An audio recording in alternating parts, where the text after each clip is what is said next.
the talks were last held between the NSCN-IM and the Centre in December last year, that is December 2023. After that, there has been a long break.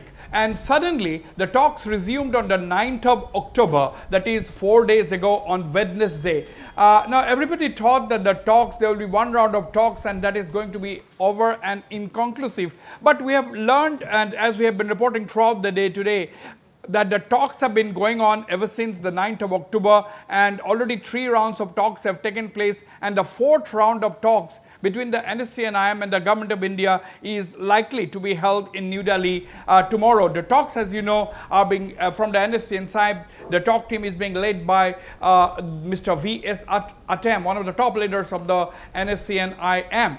Now, the big question is, why are the talks being held back to back? These back-to-back parlays definitely indicate that the centre is absolutely keen on giving a final push to the protracted Naga peace process and Naga peace talks, and get to the logical conclusion of possibly signing an agreement and bringing peace in the Naga areas. So that could be the intention of the central government now, and that could be the only reason why the talks are going on back to back. Another reason why the talks are going on back to back could be, as we all know, the main bone of contention was, or the main reason for the deadlock was the NSCN-IM's insistence on its demand for a separate flag and constitution for the Naga people, which they describe as their core demand. And now, there has been a deadlock on this issue. The centre was to some extent ready to grant them the use of a flag, of course,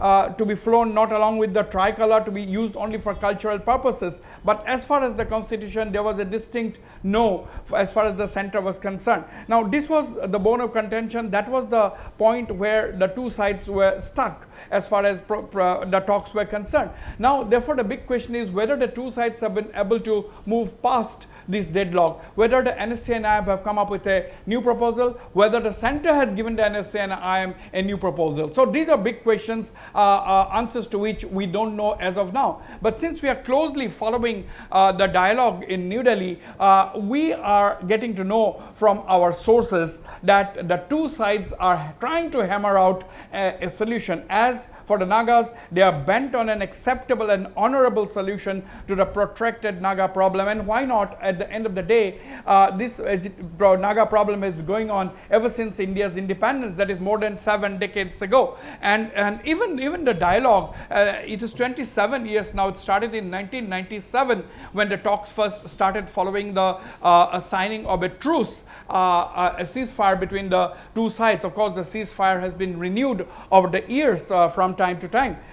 So one can see the difference this time around because the Government of India is bent and appears to be so in bringing about a logical conclusion to the protracted Naga issue. Right. Also, Wasbir, you know, the PSC as well as stakeholders have demanded for a new interlocutor to be appointed.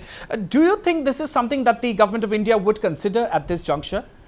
Well, you see, the talks got suddenly resumed on the 9th of October within days of the Political Affairs Committee of the Nagaland government meeting the civil society organizations and Naga tribal bodies and demanding the appointment of a new interlocutor at the political level. In fact, the Political Affairs Committee wanted a union minister to be the interlocutor, and the talks have resumed immediately after that demand, in fact within days of the demand. So therefore, one can only see it as an indication that the centre is not concerned whether a new interlocutor is appointed or not. The centre is only concerned about bringing about a resolution to the long-standing Naga political problem, and therefore it is the Government of India's representative A.K. Mishra, who is a special advisor of Northeast in the Union Home Ministry, who is leading the talks, and under his chairmanship the talks are going on in the presence of senior officials of the Intelligence Bureau in New Delhi for the fourth time. The fourth round of talks is all set to be held in New Delhi tomorrow. So I don't think the centre will now go for an appointment of an interlocutor, because that will mean that the interlocutor will have to understand the nitty-gritties of the issue right from scratch, and that may only result in a waste of time. And therefore, I don't think a new interlocutor is going to be appointed anytime soon. And one is only now focusing on the talks that are going on between the NSCN-IM and the Government of India, led by its representative A.K.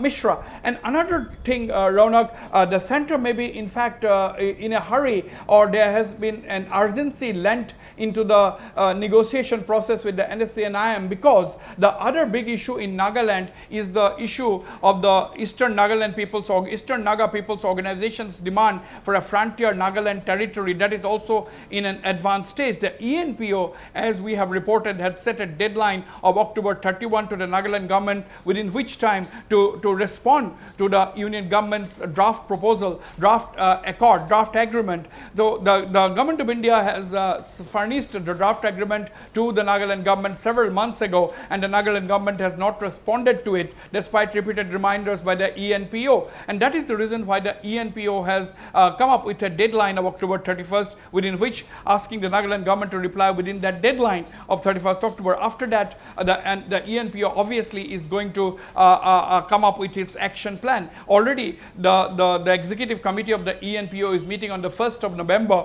and going to discuss its future course of action. And as we have seen in the past, the UNPO had boycotted the Hornbill Festival, and now that the Hornbill Festival is coming up from the 1st of December until the 10th of December, the ENPO, if they do not get a response from the Nagaland government, may once again decide, who knows, to once again boycott the Hornbill Festival. So these are possibilities, and that has also lent a sense of urgency to the dialogue as far as the Naga political issue is concerned.